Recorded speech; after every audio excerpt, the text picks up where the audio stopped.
Hi readers, over the last couple of weeks we've been learning about our genre, nonfiction. And so we were looking at nonfiction texts that had text features that we talked about the author.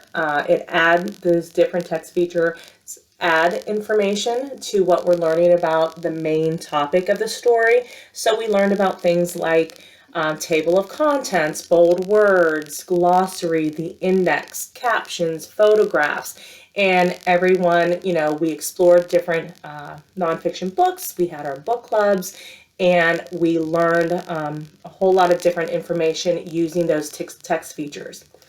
This week, I want to teach you that when reading fiction books, readers look at clues to determine the main idea and details in a text. Okay, so let's go ahead and we're going to first look at our poster for one of our fiction. One of the things we'd look for in fiction. So whenever I read our story, I want you to listen to what happens in the beginning of the story, the middle of the story, and the end of the story. And if you remember, here's our storyline, and the plot is what happens throughout the story. Okay? So the fiction story that we're going to read is Night of the Veggie Monster by George McClements. And as you can see, our main character there, and his peas on his plate. Make a text-to-self connection. How do you feel about vegetables when you eat?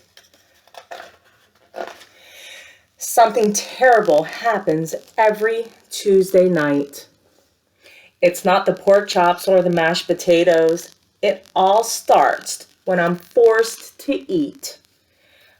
Time for another fun-filled hour, Dad thinks to himself. Peas! A whole 3 tonight. Do you ever have to eat peas? Or what's your favorite vegetable? My parents act as if I'm making it all up, but I'm not. I wonder how soon before he starts. Look at that look on Dad's face. Let's see what Mom wants to say. But it should be any minute now.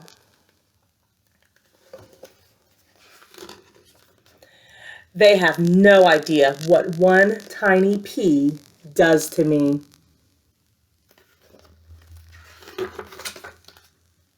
With just the slightest touch, my fingers become all wiggly. Ah! I knew he would start with the fingers.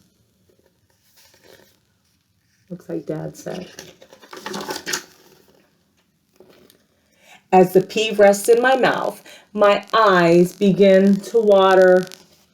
Look at those bold words. My toes twist and curl up in my shoes.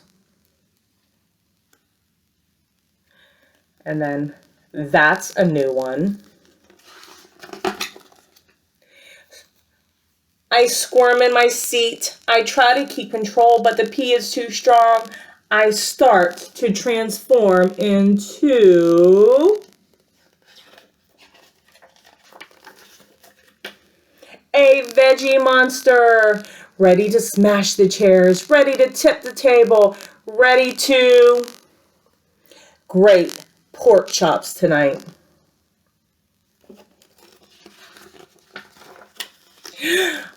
Gulp. I swallowed the pea. I actually swallowed the pea. It tasted all right, I guess. Quite a performance this evening. I particularly enjoy the toe curling, Mom says. Well, I guess peas are okay, but there is still a danger. Because tomorrow is Wednesday, and on Wednesday we have, make a prediction, what do you think he's going to have? Broccoli. Here we go again. Okay, so readers, now that we looked at our story, whenever we look at the main idea, we look at what the text is and what is the story mostly about, okay? And we look at things like information that answers who's the story about, when did the story happen, what happens in the story, and why. So who's the story about? The story is about a boy. When, every night at dinner time. What happens? He didn't want to eat his vegetable. Why? He would turn into a veggie monster. So listen to me as I use my clues to bring that all together, okay?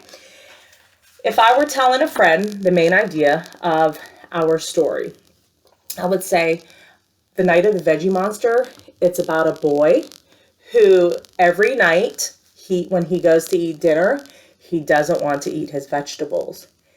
When he does, he turns into a veggie monster. Well, not really a monster, but he would start like kicking and squealing, and his toes would curl up in his shoes.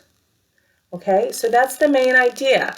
It gives the overall idea of what the story is, but it doesn't give the details of the story. So let's look at details.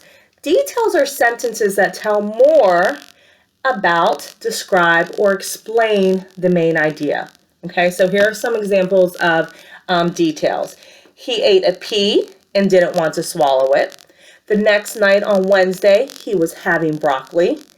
After he ate the pea, he actually thought it was okay. His parents dreaded dinner time because they knew he would make a fuss. Okay, so today and this week and moving forward, as you are reading fiction text, I want you to think about, as you are either listening to your story or reading your story, what are the main things that happen in that overall idea of what the story is about. Remember, not the details, but what is the story mainly about, using the clues that the story gives you. Thinking about the characters and events that happen in the story. So readers, today, as you are reading, either by yourself or with your sibling or with your dog, think about telling your reading buddy the main idea of your story. Okay? All right. Off you go, readers.